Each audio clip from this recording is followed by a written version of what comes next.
ഉംറ തീർത്ഥാടകരുടെ ബസ് അപകട ദുരന്തത്തിൽ മരിച്ച 40-ലേറെ പേരെ തിരിച്ചറിയാനായി ഹൈദരാബാദ് സ്വദേശികൾ മദീനയിലെത്തി. ഇവർ DNA പരിശോധനയ്ക്കായി സാമ്പിളുകൾ കൈമാറിയിട്ടുണ്ട്. 20ഓളം പേരാണ് ഇന്നെത്തിയത്.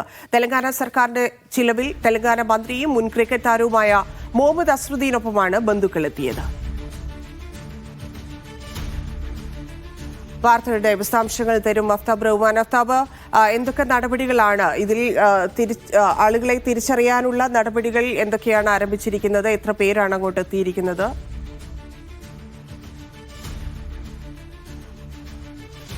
സമീപകാലത്ത് സൗദി അറേബ്യയിൽ ഉണ്ടായ ഏറ്റവും പ്രധാനപ്പെട്ട അല്ലെങ്കിൽ ഏറ്റവും ശ്രദ്ധ നേടിയ ഒരു ദുരന്തം കൂടിയാണ് കഴിഞ്ഞ ദിവസം ഉണ്ടായത്. ഏതാണ്ട് 40-ലേറെ പേർ, ഇവരുടെ മരണ സംഖ്യ എത്രയാണെന്നുള്ള കാര്യത്തിൽ ഇപ്പോഴും ഒരു കൺഫ്യൂഷൻ നിലനിൽക്കുന്നുണ്ട്. അതിന് പ്രധാനപ്പെട്ട കാരണം നേരത്തെ ഉംറ ഏജൻസി അറിയിച്ചിരുന്ന പ്രകാരം ഈ ബസ്സിലുണ്ടായിരുന്നത്,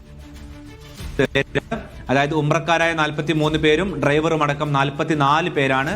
പക്ഷേ ഇവരുടെ മൃതദേഹ കണക്ക് നോക്കുമ്പോൾ അതിൽ നിന്നും വ്യത്യസ്തമാണ് സ്ഥിതി. ഇപ്പോൾ നിലവിൽ നമുക്ക് ലഭ്യമായിരിക്കുന്ന കാര്യം 42 ഉംറ തീർത്ഥാടകർ ഈ ബസ്സിൽ നിന്നും പൊള്ളലേറ്റ് മരണപ്പെട്ടിട്ടുണ്ട്. ഒരാൾ രക്ഷപ്പെട്ടിട്ടുണ്ട്, അദ്ദേഹം സുഖം പ്രാപിച്ചു വരുന്നു. അങ്ങനെ 44-ാമത്തെ ആൾ ഈ ബസ്സിന്റെ സുഡാനി ആണ്, അദ്ദേഹവും മരണപ്പെട്ടിട്ടുണ്ട്. അതിന് പുറമെ 2 പേർ ഈ ഹൈദരാബാദ് സ്വദേശികളെ സന്ദർശിക്കാനായി UAE-യിൽ നിന്നെത്തുകയും ഈ ബസ്സിൽ അവരുടെ കൂടെ കയറുകയും സഞ്ചരിക്കുകയും ചെയ്തിട്ടുണ്ട്. അവരും ഇതിൽ പെട്ടോ എന്നുള്ളൊരു സംശയം